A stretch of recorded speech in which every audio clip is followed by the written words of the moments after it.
ku danna subscribe domin samun sababbin shirye-shiryenmu a cikin sauƙi.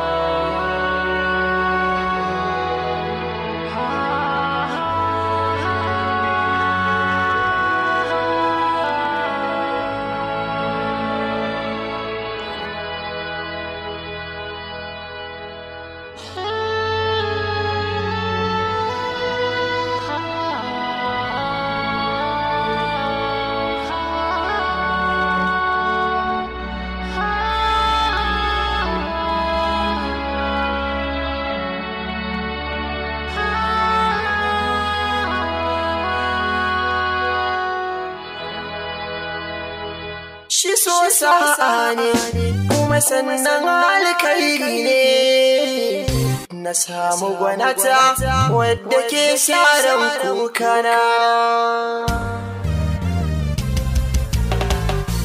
Na da masoya mai kyau mai kwalliya kamar zinariya, don ta shiga zuciya bana yi mata tarjiya.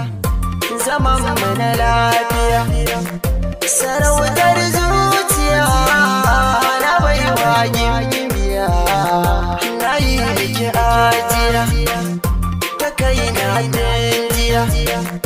So sirrin zuciya duba daga dajiya, samin ki akwai wuya bare da sakiya. Kuda a Ethiopia kin zarta baturiya, kin zanyi wa bibiya maraice da safiya. Fara daga zuciya kin haske iskaniya, kalaman gaskiya da su zan tutiya.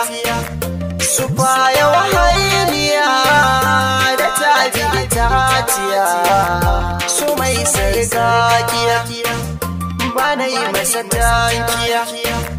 Sakarsa a zuciya yake harjijiya, komai naukiya mai kyawun haniya da ke zanzagaya dangin mugudaliya.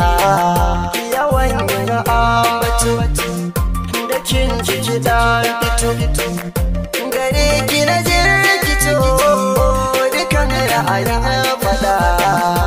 Aso da kina matu zumar so kan fato, ki bani ina zato zan samu abin fada. Wata in ya fito zarar sa ta kan fito, nike zan rakito hasken su ya dakada. Silar ki na bikito waken ki na sankato, gare ni ki firtato amo na kiya fada. Batin da na sakato ko in ce na killato, so duka zantar kato na miki kin gida. Kamar ki gizo take sirri na kiɗa faɗa, kai na kike mallaka ni shine burin rayuwata. Tunani ya gane ke zaki agaza, ke ce zan jinjina wadan kin zama wuta ta mata. Abinda da so kike kina san da ni ma zan so gare ki in ta yabo sai na rata. Na so ke kula da zuciyata wake, domin sanadin gamu da ke na gane ba kyauta. Sa'in da na ganki ado zai kayata, hakan zai tilasa ni in ta yabo wadanna gagata. Shi so sa'a ne kuma sannan alkhairi ne, na samu gwanata wadda ke saran kukana.